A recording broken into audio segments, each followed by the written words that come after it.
The annual Indigenous Peoples Games was once again held in Mindanao. Bida rito, hindi lang ang galing ng mga manlalaro, kundi pati na rin ang kanilang makulay na kultura at tradisyon. Ang detalye sa exclusive Agenda Weekend Report ni Jonas Lavarias.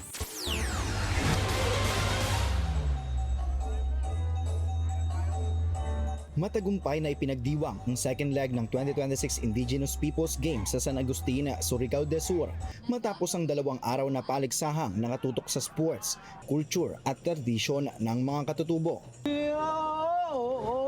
Nagsimula ang program sa isang traditional ritual ng Manobo tribe bago sinundan ng makulay at engrandeng parada na dinaluhan ng mga kalahok mula sa iba't ibang indigenous communities. Ang IP Games ay yearly event ng Philippine Sports Commission na layong bigyan ng pagkakataon ang mga indigenous peoples hindi lang maipakita ang kanilang galing sa sports, kundi pati na rin i-highlight ang kanilang kultura at tradisyon.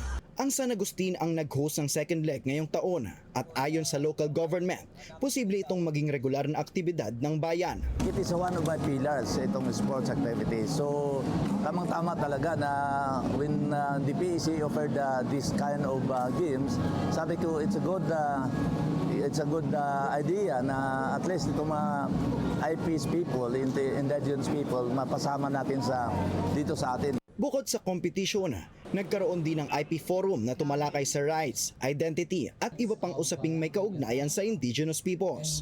Ito po ay isang malaki pong kaganapan dito sa amin, lalong-lalo na po sa amin na IP.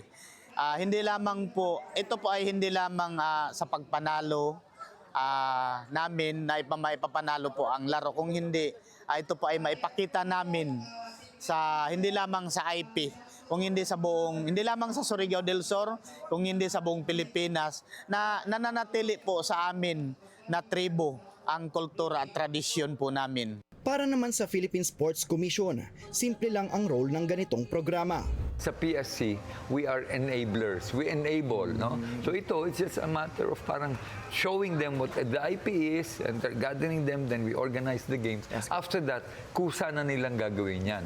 Mula sa tradisyonal na ritual, makulay na parada hanggang sa mga laro at cultural activities na ipakita sa 2026 IP Games Mindanao Leg na may lugar ang tradisyon at kultura sa sports. Para sa Agenda Weekend, Jonas Lavarias, Billionaire News Channel.